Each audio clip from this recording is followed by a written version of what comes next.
Zbigniew Budda to imię i nazwisko szwagra Kamila, który zawodowo zajmuje się prowadzeniem tirów po Europie, mimo że z wykształcenia jest elektromechanikiem. Kiedyś żywił intensywne uczucia wobec Kamila, który w jego oczach był geniuszem i niedoścignionym autorytetem. Kamil był muzykiem.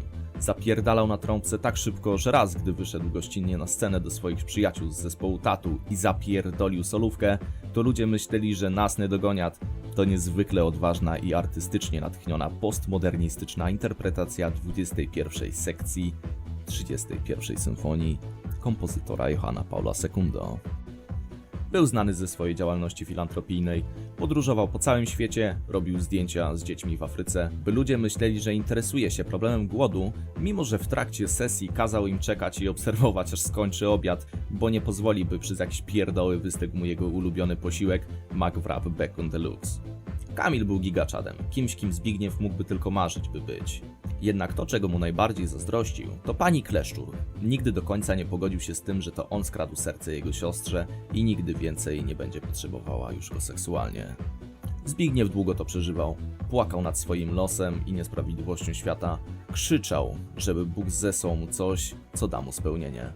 Aż w pewnym momencie, po 30 dniach rozpaczy, w trakcie oglądania Ricka i Mortiego przeżył katarzis. Zdał sobie sprawę, żeby ulżyć jego cierpieniu, musi wyruszyć w podróż. Wsiadł do tira i bez prawa jazdy zaczął dostarczać cysterny z benzyną z Holandii.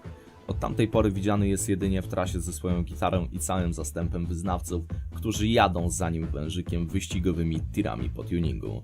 Razem stanowią postrach europejskiej sceny transportowej. EST.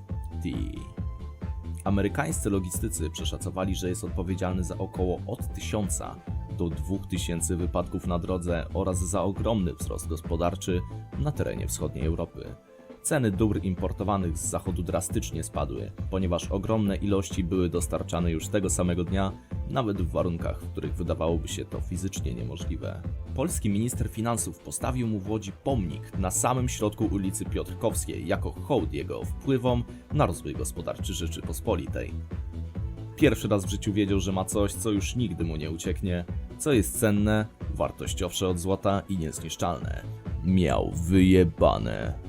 Jego prawdziwe imię to Grzegosław Krykiet, jednak jego uczniowie i kochanki pod wpływem jego niezwykłego podejścia do życia zaczęli mówić na niego Budda. Zbigniew Budda.